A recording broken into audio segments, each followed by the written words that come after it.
Hello, hi, and welcome back to our second episode of our podcast. We are here today with Alex and Hossam. Alex is local. He's from Estonia, from East Estonia. At least you said that last time. I was born in Narva, yes. You were born in Narva, and with Hassan. Hassan is from Egypt. And he moved here 6 years ago, around 6 That's years right, ago. yes. Yeah. So more or less same time as me. So I think we should introduce ourselves one more time, just quickly to let others know a little bit more about ourselves. And then we can jump on the first topic of the day, first and only because the previous one was a little bit more generic. We touched a different point, and different topic, but this time it's gonna be about identity and values, or only identity. Let's go with the flow. See how it goes. But we can start. We will start from that because Emily missed the walk-in meeting on value, half of it. So only identity for So me. we will do the recap here. Yeah. Yes. Okay, so Alex, you can introduce yourself. So my name is Alex. I'm from here. I have some expat experience in other countries as well, like in the UK and Latvia, Finland. And now I'm a psychotherapist in training, and what I'm doing here in Tallinn now is I'm running these expats support social meetings where we meet, discuss some psychological topics. It looks like more like psychoeducation, but I have introduced there also a hot seat thing. So like it's where we can make a small little demonstrational session of psychotherapy. We also do some psychological exercises and tasks, experiments, and so on. So it's an open meetings, and that's my main point of interest at the moment. Mm-hmm. And I saw you recently graduated, right? It was graduation. No? It wasn't exactly graduation, but now basically now I have a certificate that I can facilitate groups. Okay. It's a group facilitation. It was my specialization within the psychotherapy education. Okay. Okay. It's just one of the papers, so I basically paid a little bit more for additional lessons, so they specialized me in that. Mm-hmm. Congratulations. So exactly. Yeah. Congratulations. Yeah. But now like I'm licensed to facilitate meetings, the ones we are doing for a year. But there will be a second stage after that. After that, probably next year I will start group facilitation as a psychotherapy groups, like dynamic groups. Okay. Not like trainings or psychoeducation, but more like psychotherapeutical groups, and that will last for 2 years.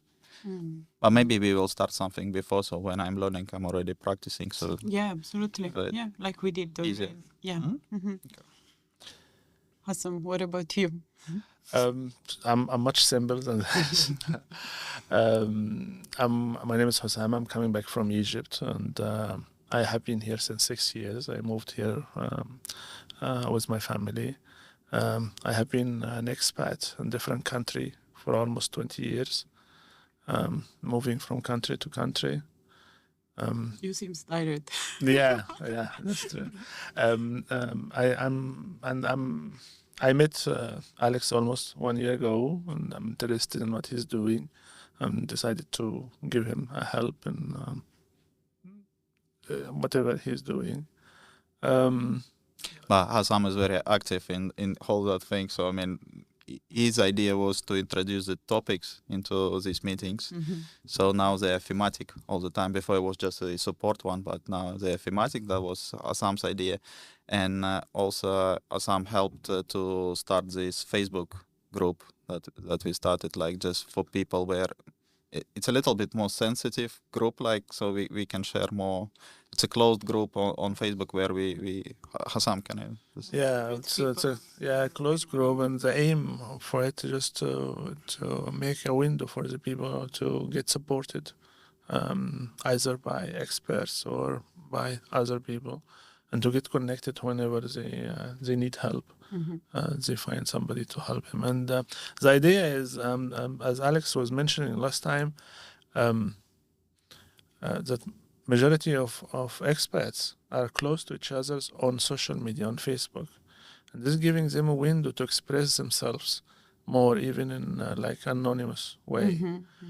Sometimes they are joking about other people's problems, or you can say, I don't know, giving some unfriendly comments, which will make the other people not comfortable to share what they have, right? So the idea is to give a window to the people to share freely what they have without judgment, without any kind of fear of being judged. Yeah. And also, like as Alex mentioned last time, is an online group, but at the same time, people are meeting in person. So is like usually the dynamics that happen on Facebook is that I don't know this person, I can be aggressive towards this person or that person, but in this case, in our group, it's kind of not possible because we know this person. At least we have seen during the group therapy. And actually, the community is growing, and this is credit goes to Alex. And the good thing about this one, like majority of the people in there, we know each other. Okay, we have cross-band one meetings somehow. So. We had the experience of seeing how everyone's behaving. So yes, that is very valuable. Yeah, in my opinion, like you really know what this person, how he behaves to other people. He's like helpful to, I don't know, help you to make a tea, or if he is like how energetic is he when he's talking. So you have a real experience of the person, not just a picture and a name. Yeah, I agree with that. Okay, so about me, I'm Emily. I moved here 6 years ago. The first time I was in Estonia was 7 years ago. Originally, I came for one Erasmus project, youth exchange. I have done so many that that I totally lost the count. But one of this project was in Estonia, and 1 year later, I decided to move here, find a job, and then there were also some other private reason, but I decided to stay here, and it's been already 6 years. Like end of December is gonna be 6 years. So this is your sixth, almost new year. Yeah, almost. Yeah. And so I found out about the group online. So one day I just joined because I was interested about the topic. The first one I joined was about personal boundaries, I remember. So I'm like, I'm gonna go there. I like the idea, so I kept coming when the topic is interesting and when I have time. Yeah. So it worked. So the topics worked. Yeah, because in general, like if it was only support, I don't know, like I wouldn't be that tempted to go. But if I know that there is a specific topic and I am interested to the topic, then I can. And this reminds me a lot Erasmus project too.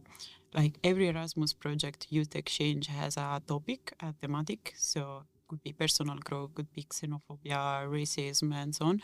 So you go there for 1 week, you just discuss that through workshop, through discussion, intercultural event, and so on. So yeah, as I missed Erasmus, then it's a good things. So yeah, guys, the identity. Let's go let's jump into this topic.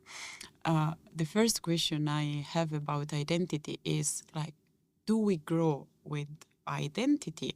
Like, are we born with an identity, or it's something that we build through the year?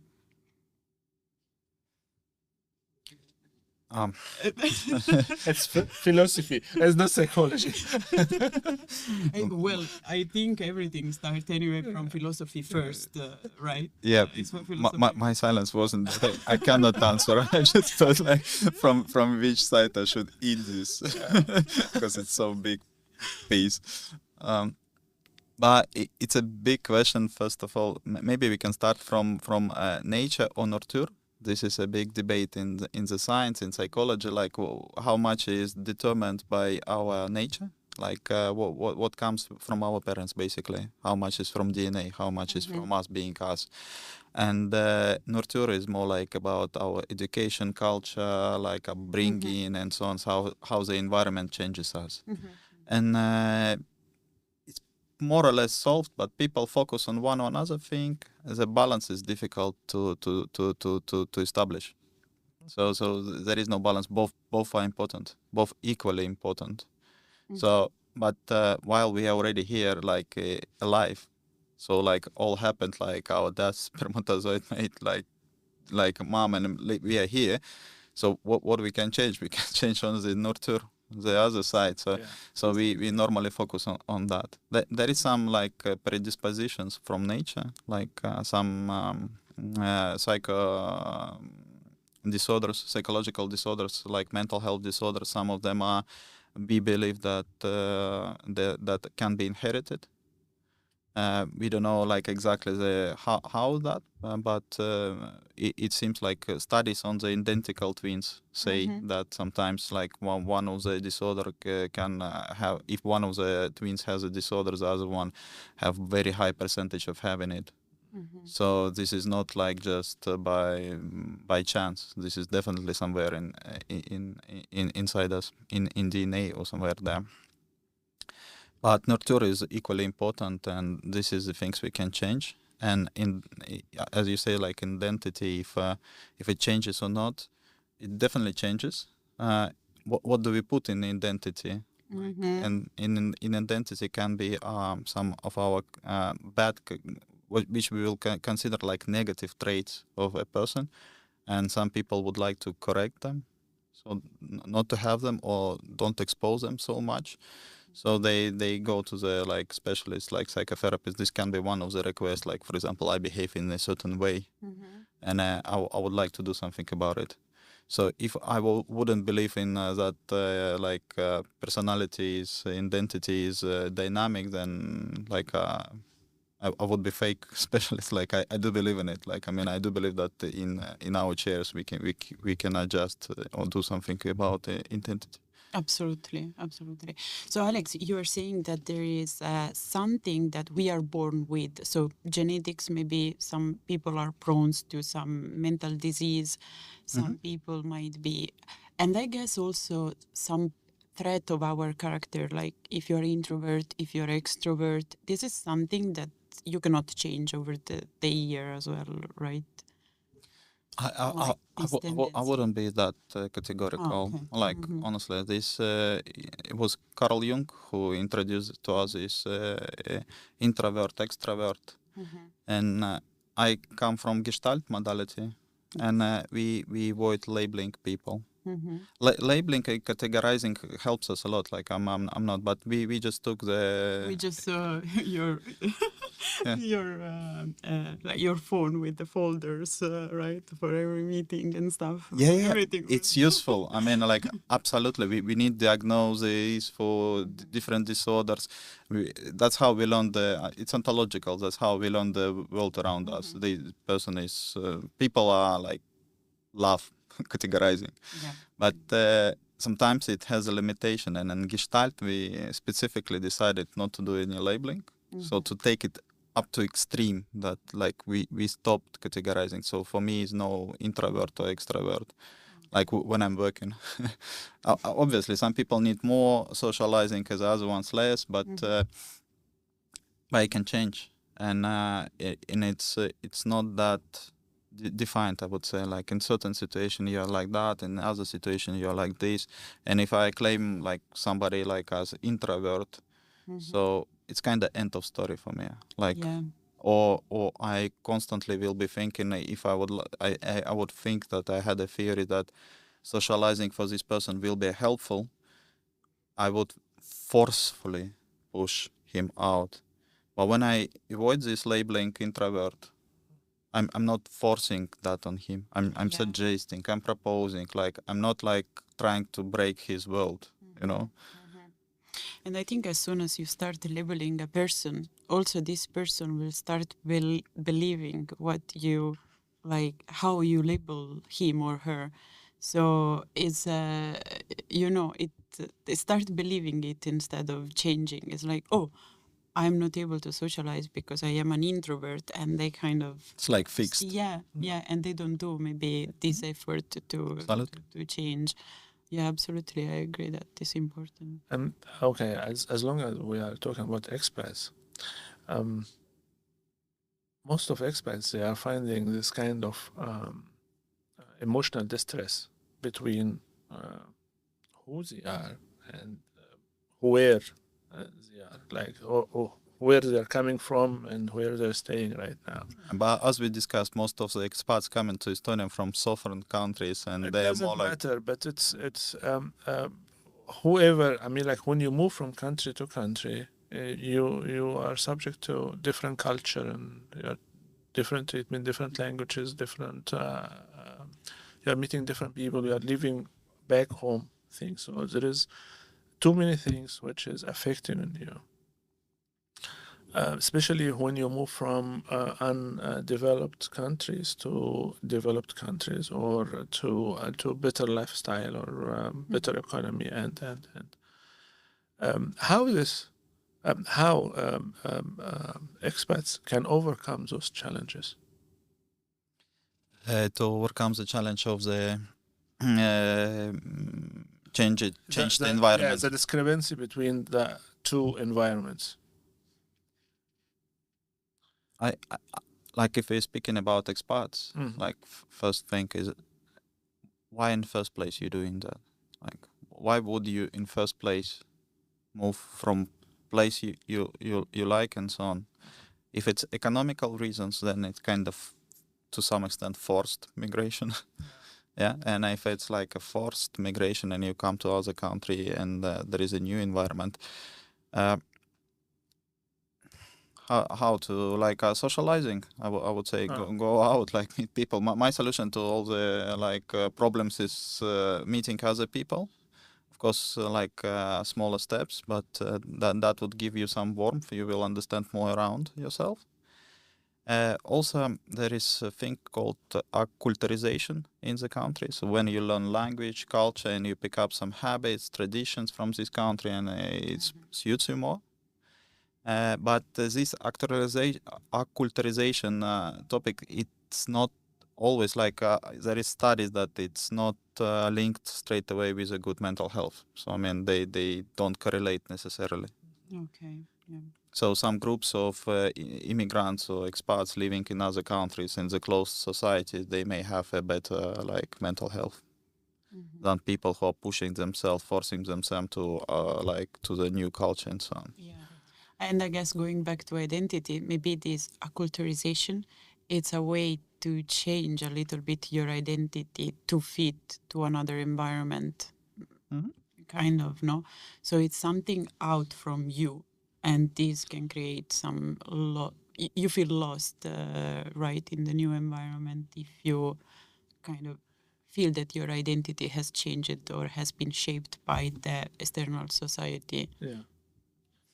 Absolutely. There is another theory of the self-identity theory. That's one of the most famous theories in the social psychology. It basically says that the group around you defines who you are. So you are inside the group, and the characteristic of these groups apply to you. Like for example, I'm from Russian minority in Estonia. So this group defines who I am here. Kind of forced on me to some extent, yes. So I can be, but it is to some extent true, because I do belong also to another group which is called Estonians, like Estonian. So I was born here. I love everything around here. So I do belong to that group as well. So you can be in several groups at the same time. So this is a psychological theory, Alex, because we have a sentence in Italian that says, "Tell me with who you go, and I will tell you who you are." So it's kind of similar. Absolutely. It's a survival. It was a survival thing. So you had to have a very strong connections inside one group. So you had positive biases about yourself inside the group. So we are stronger, we are faster, we are more beautiful, and intelligent and so on. like different groups have different things, like even if we take nationalities, everyone is famous for something positive themselves. Like, I don't know, Italians, you're good with style. Like, you do believe like best style in Europe comes from Italy, yeah? Like, like art and so on. I don't know, like Estonians, we are good with startups. Yeah. And if we go deeper, we will see that this is a bias. This is not like fact. I mean, like you can go to other countries and see like similar dynamics. Like France is also like would claim that they're like good with style and so on. And like I don't know, like some other countries would good be startup, but this is a positive bias about ourselves, makes us stronger inside. What other thing is making us also strong inside one group and kind of amplifies our identity is that we have a negative bias about other groups. Yeah. So this group of people, they are more, I don't know, they're rude. It's the rude people. These people are slow. These people are untidy, or this, like we always build this bias. So this also makes us stronger. It's not about to attack the other groups, but it's to make us stronger. So you don't leave your group, and we survive. The tendency now in the world that we are all mixed up, and this mixing is going on more and more. And I don't know to how many years more this theory will survive. I mean, it will survive for now. It serves us. What's in the future? I wouldn't be that like making that very strong statement that this theory will be applicable all the time. Yeah. And that's because we all mixed up. Yeah. We all mixed up. Economy was mixed up. Now people are mixing a lot, and I'm not sure. Like people don't have instincts. So like in instincts, I mean in Russian language, instincts means a little bit different from what it means in English. But in science, basically, instinct is a very complicated behavior that you inherit with DNA. People don't have these very complicated behaviors inherited from DNA. Very complicated behaviors, which is like scenarios. Like, for example, I need a child, I need to do that. This is actually a cultural thing. And that's why we quickly see that people give up traditional values, for example, and change to something new and big percent, because this was not in our DNA. This was cultural thing. And if we don't have instincts, it's also a survival thing, because we don't have to wait millions of years while the evolution does some changes. Like environment changes, we can quickly change our behavior within 2 generations.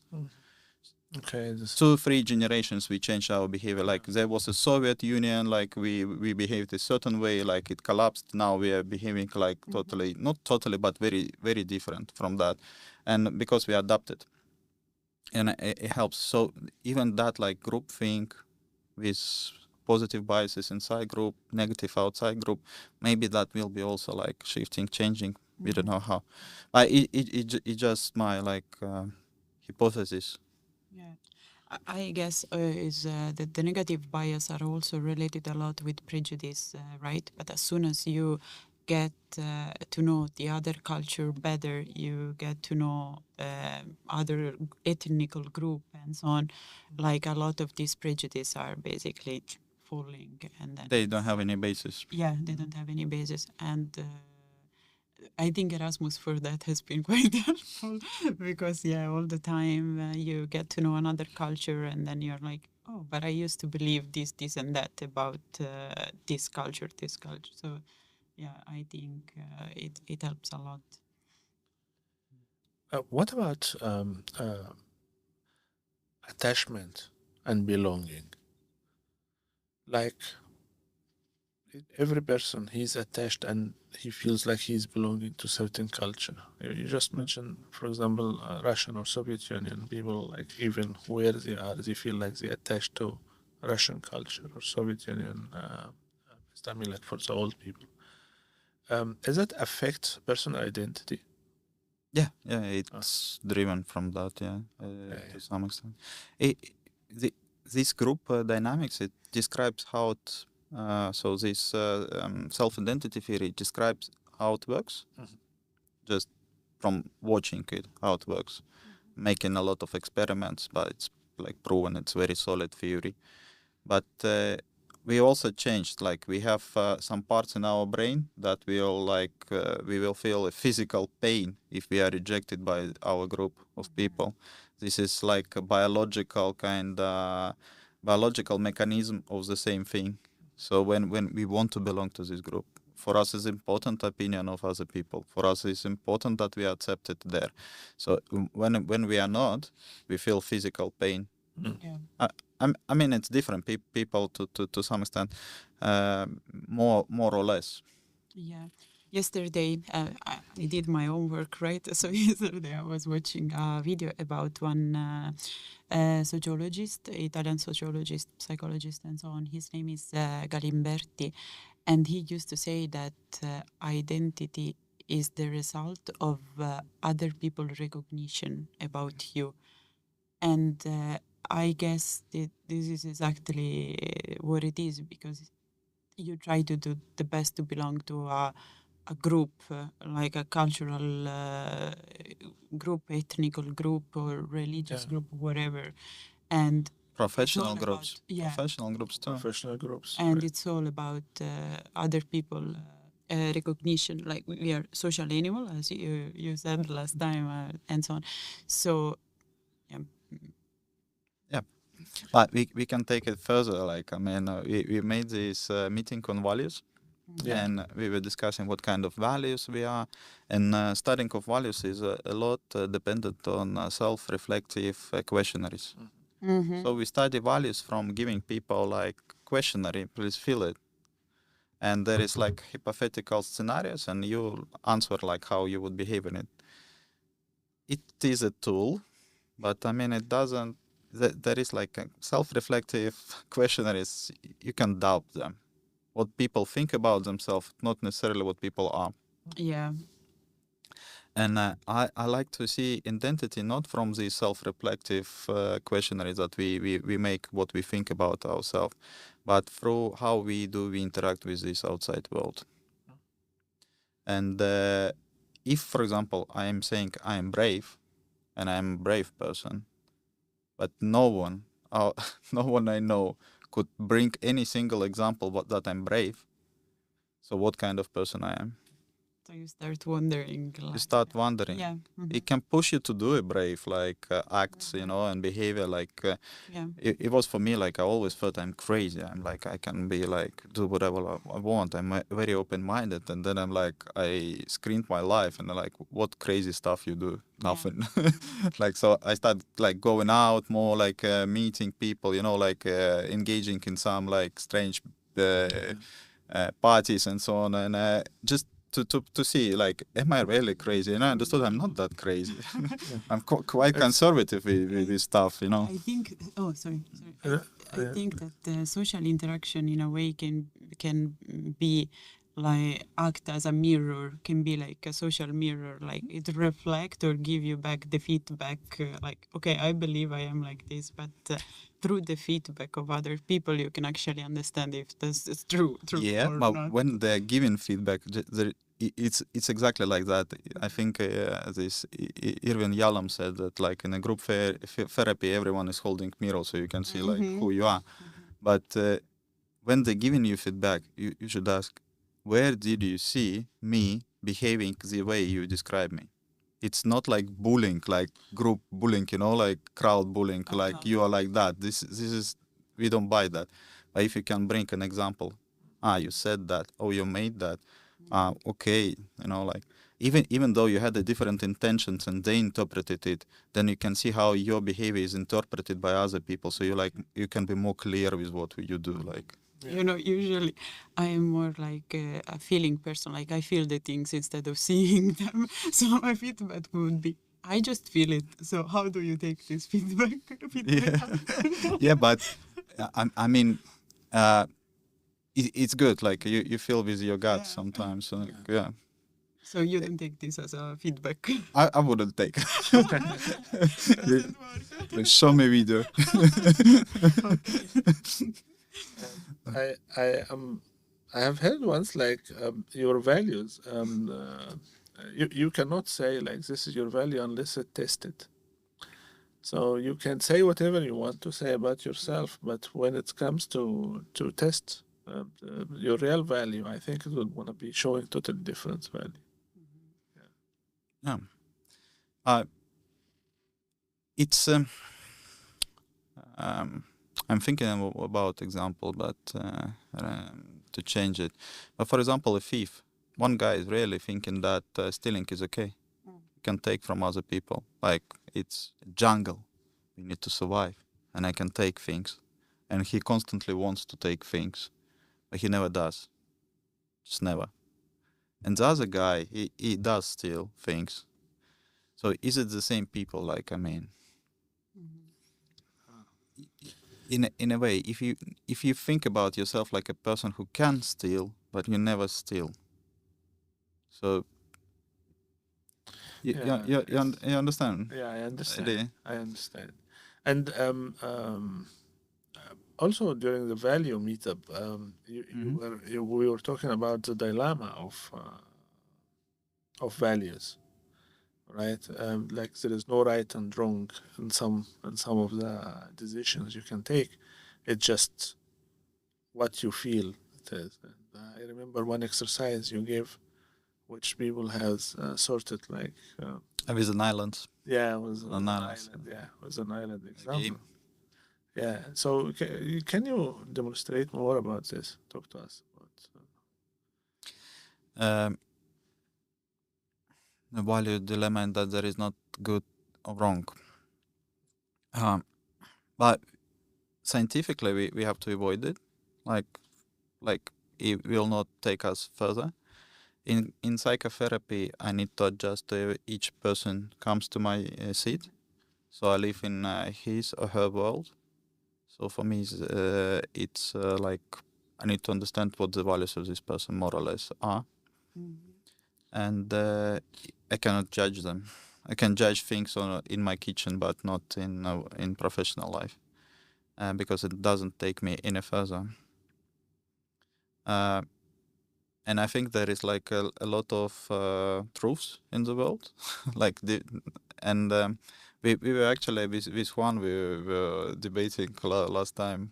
If you remember, he said it's a bad philosophical idea that there is a lot of truths. He said if there is people having a different opinions, doesn't mean that there is a lot of truths.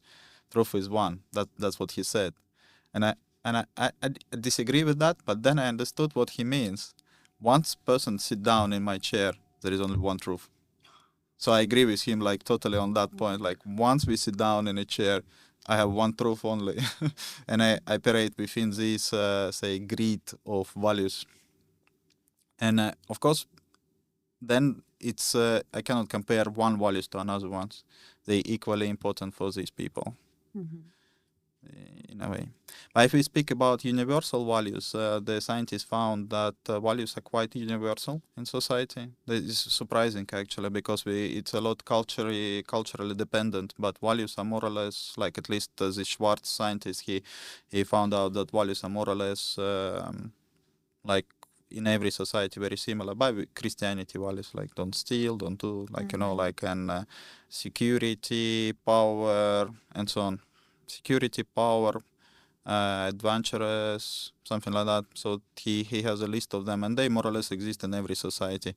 The only thing that people apply, according to this also social identity theory, only to their group, and they don't like kind of apply them to other groups. So they defend themselves, at least for now.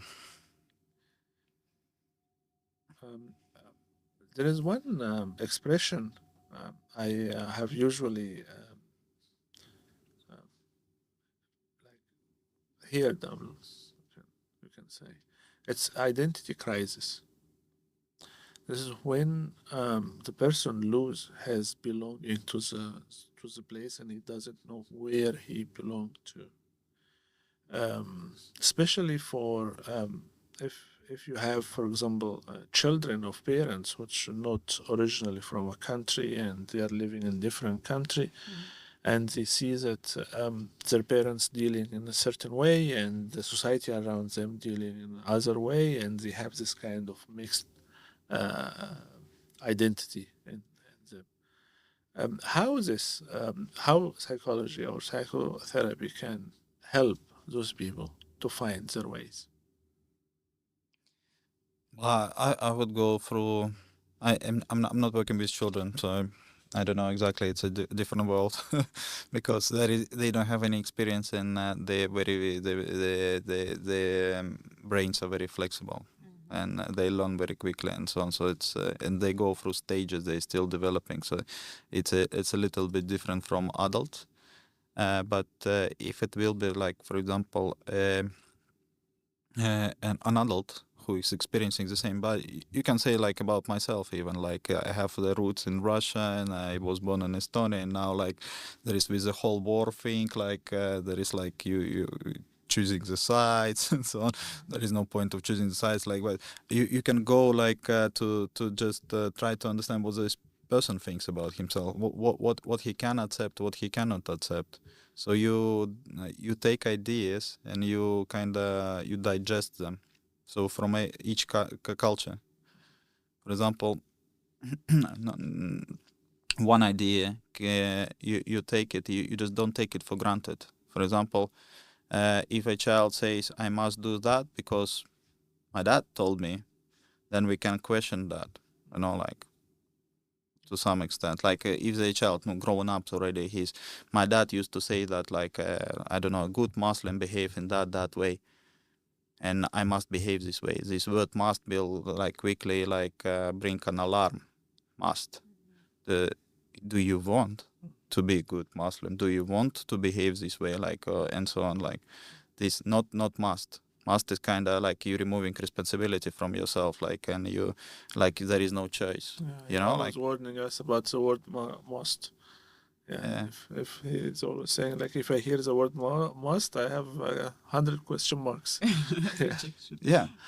But I mean, sometimes must and want in one person is the same thing, and but you just question it. You know, Hussam, I believe that kids in general are more flexible than adults. So I think they are don't even questioning like my identity. Let's imagine like a child that come back, has been living in one country, come here now, change school and so on.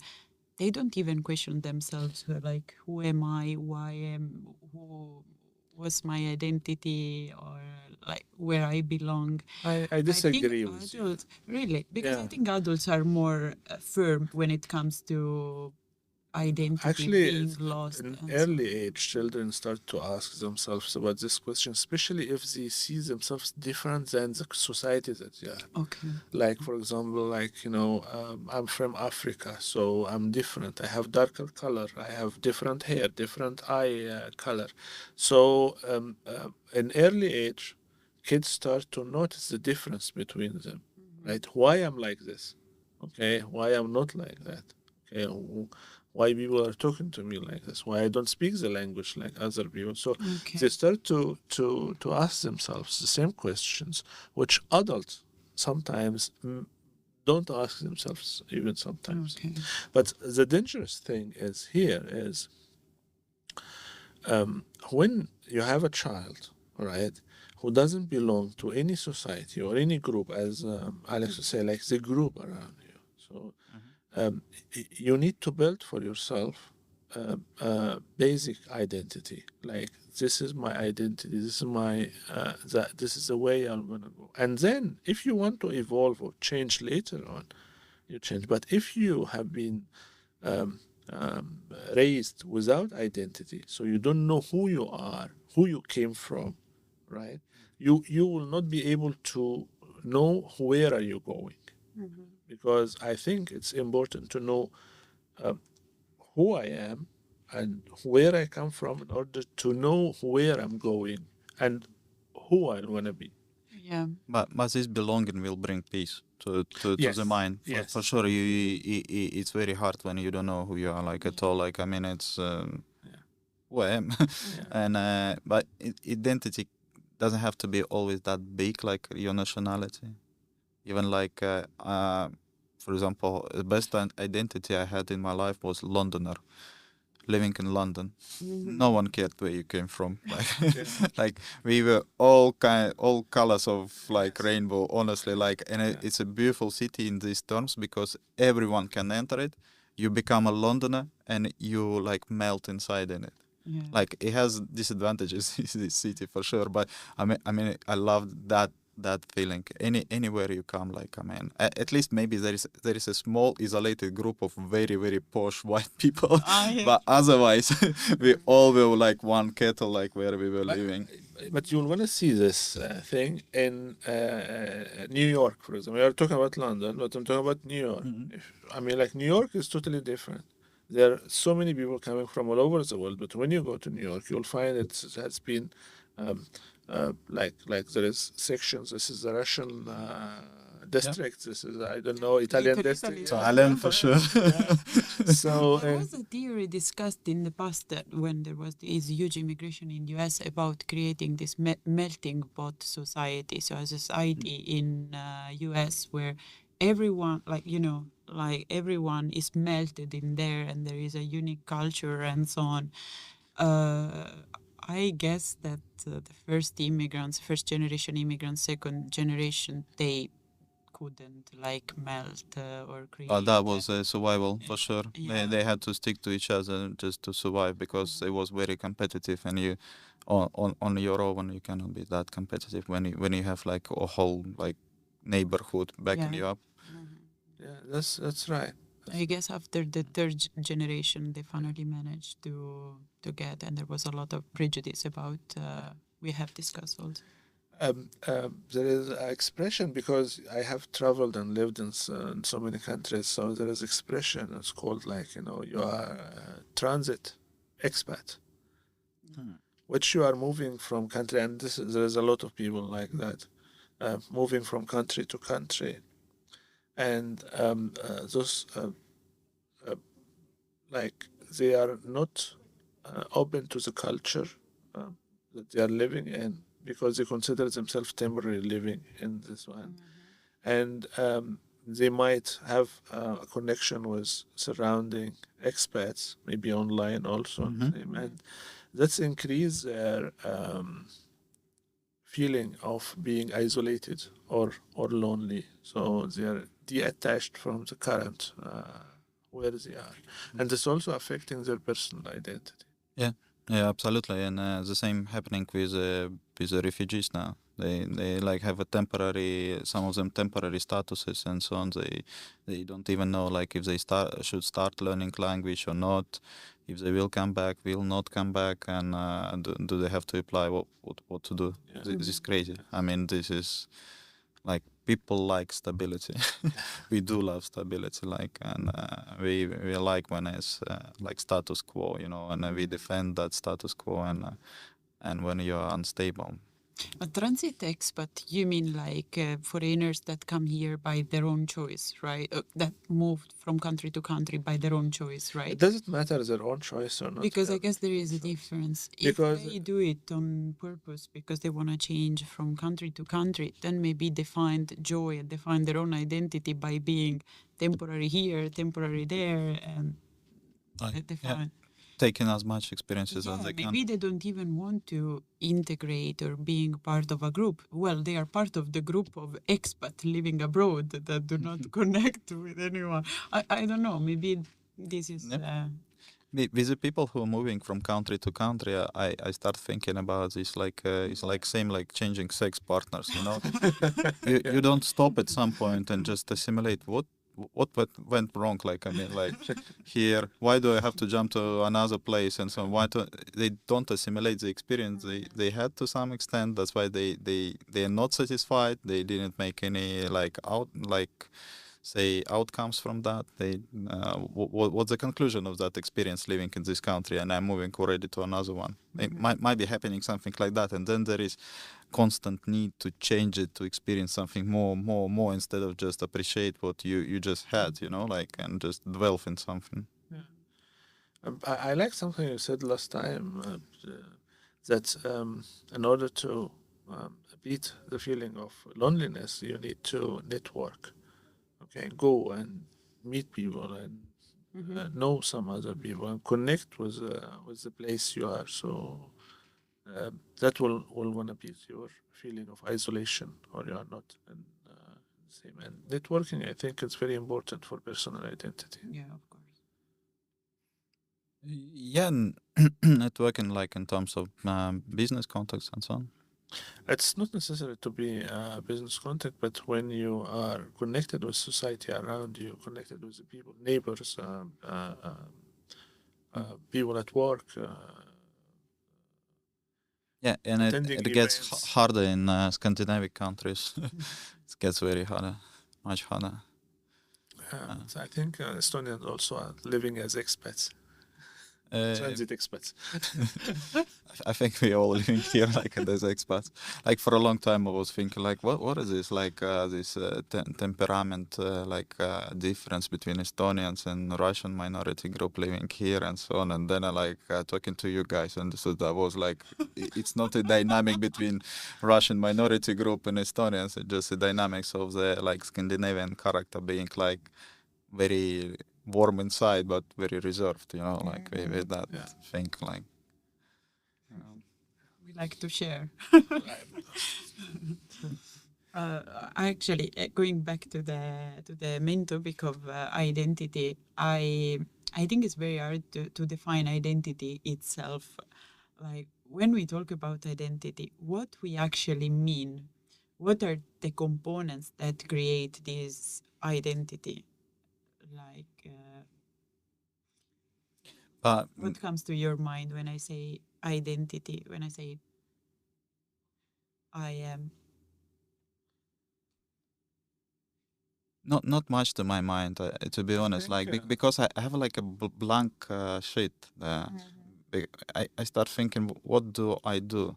Like I'm so what I'm saying, I love some theories, and I love the theory of not having values, but more like how do we interact with the world. I do personally believe in that. And so when you ask what's your Alex identity, I look inside and I see empty. Like I start completely thinking like, how do I interact?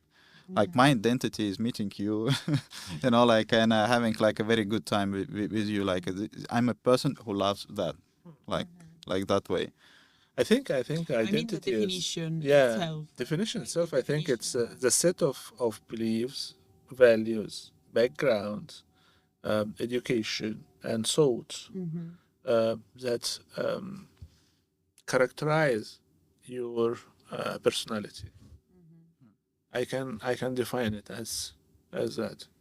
So when we say like my personal identity, so it's all my beliefs, my thoughts, my experience, my background, the country I came from, the history, the education, what I know. Additionally, the impact of society around me on me. So that is a dynamic thing, which is like each time I'm moving to different societies, so I'm gaining more kind of This extra. is what I wanted to ask you guys. You have been abroad and so on, but have you somehow questioned some of your threat of your identity while moving from country to country, or kind of challenged your identity? Bring an example. Oh What are you no. thinking? Like, what was it about? I mean, so for example, like, okay, my example usually lasts. Like, No, it's good. 10 minutes, I was but- talking too much already. But for example, like as Hassam said, right, it's like a package delivered to you by social context, by belief, by family values, and so on, right? So I grew up, for example, in a place where a lot of people know each other. So a very small community. In my town, we are 3,000 people living there. So we all know each other. So I grew up with this, with my mom saying to me, Emily, don't let other people judge you. Behave well. Don't do this. Don't do that. And all this Don't kind bring shame on family. behave. Do that. So when I moved abroad, I kind of experienced a totally different freedom. It's like, here, no one know me. I can do, like, whatever I want. I can do this, this, and that. So I kind of challenged that this rule or like something that was let's say imposed to me, or some rule that was about behaving, about like be on time back home, like don't be late, all these kind of small things and so on. The question is, How was it? Was it like you liked that you challenged and you did differently, or you did something differently and you felt like guilt or I something? felt lost at the beginning. Yeah. I felt guilty. Yeah, I remember I called my friends like Eka. She is Georgian. Eka like really preferred when my parents were giving me the Guidelines. the guidelines. Yeah, Yeah. the boundaries were within to stay. Because when you are the boss of your own life for the first time, it can be challenging.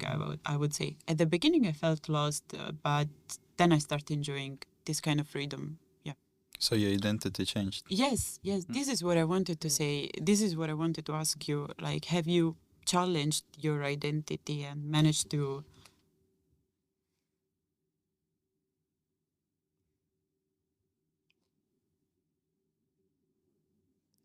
It's very difficult. Of course, yeah.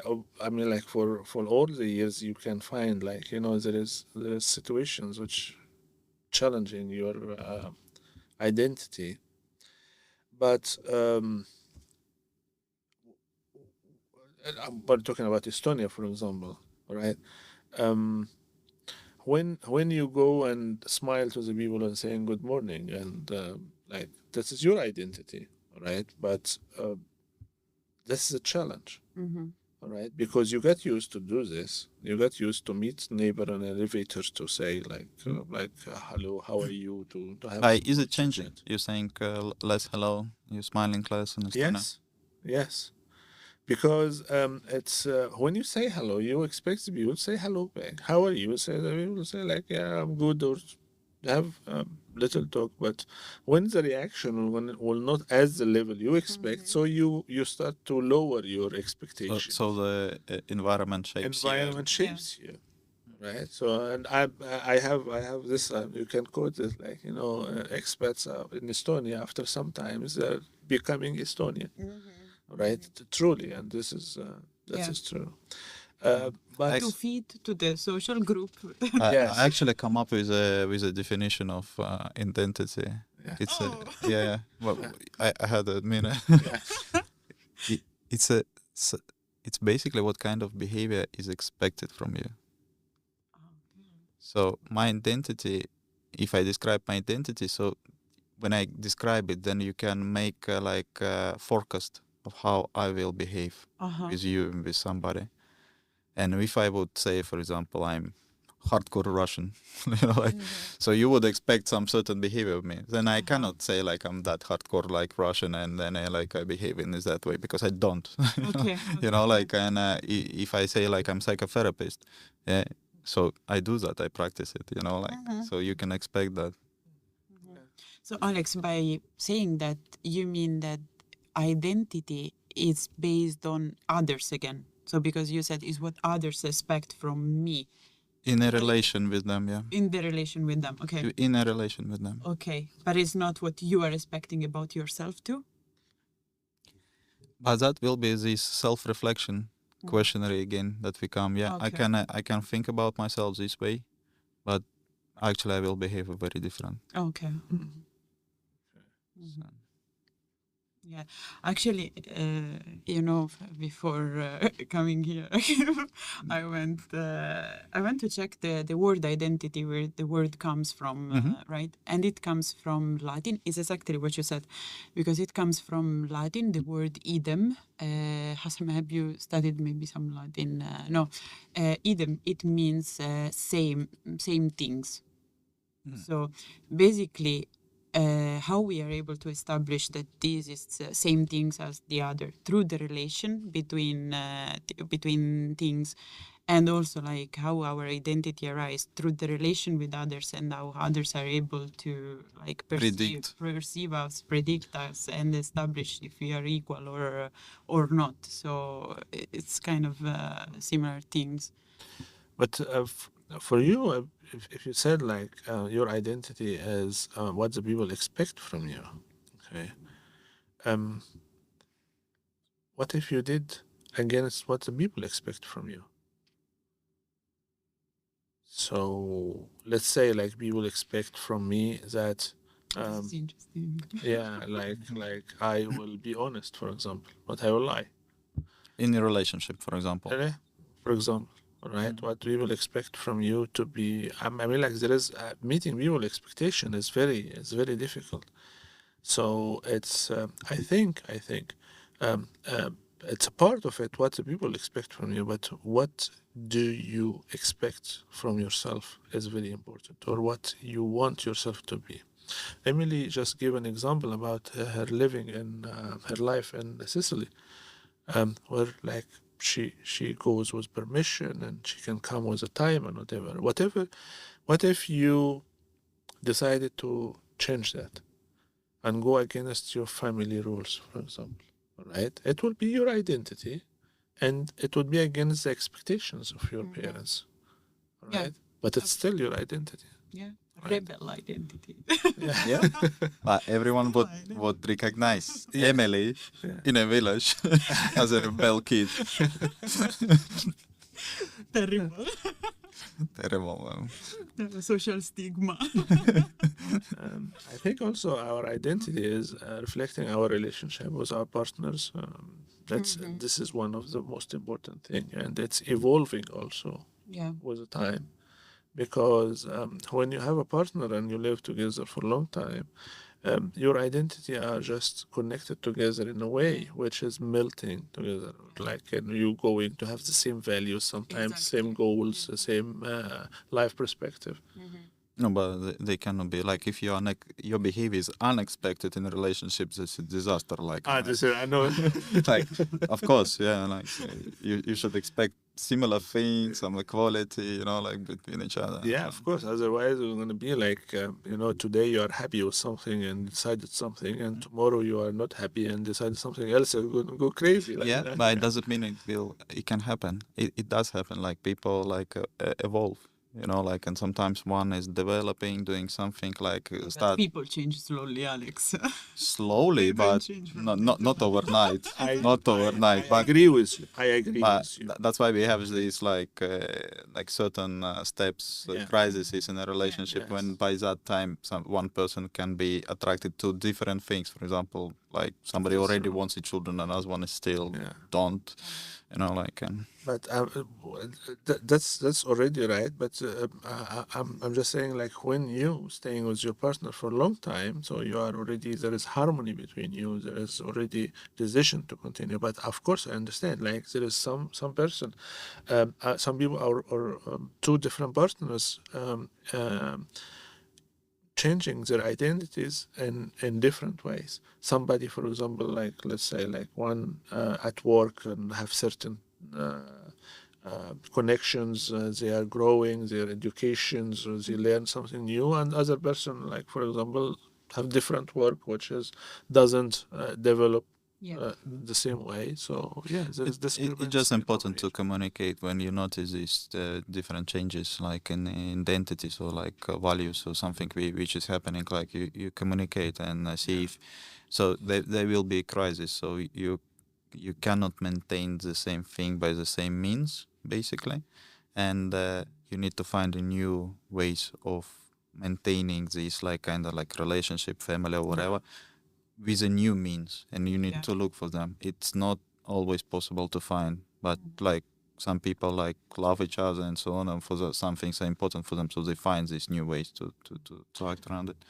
Which, I mean, like, the most important thing for the people to take care, like, because the result of this kind of connections, like unified, I'm calling it unified identity.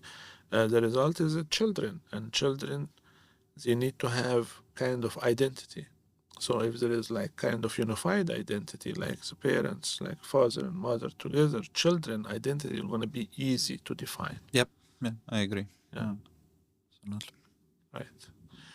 I think, Alex, Hossam, I think is communication is the key, but also being flexible to the change.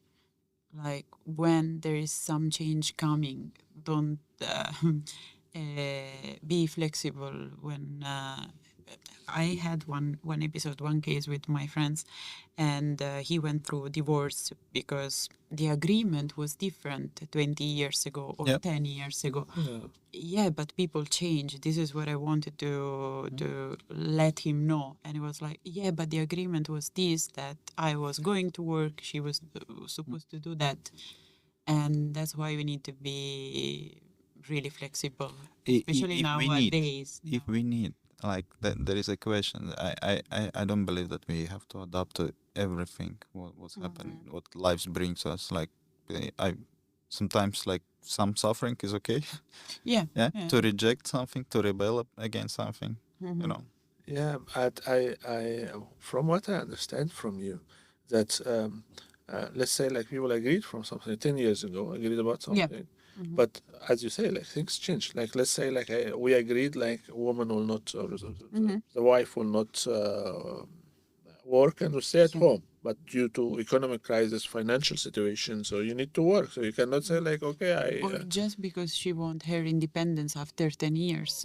might be. And that like happens a lot. Yeah. Yeah. I just had case from practice. Yeah, a woman just completely. She went into politics and suddenly she became very successful, and her husband cannot buy. Like absolutely, he was preparing for pension life in like summer cottage, and everything changed over time. And she's like really, yeah, identity.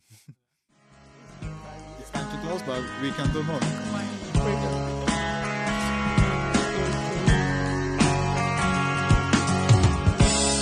Okay. So many ways. We can do more. We can do like a third one. It's going to take another half an hour. So Yeah, but next time we book 2 hours straight. Cool.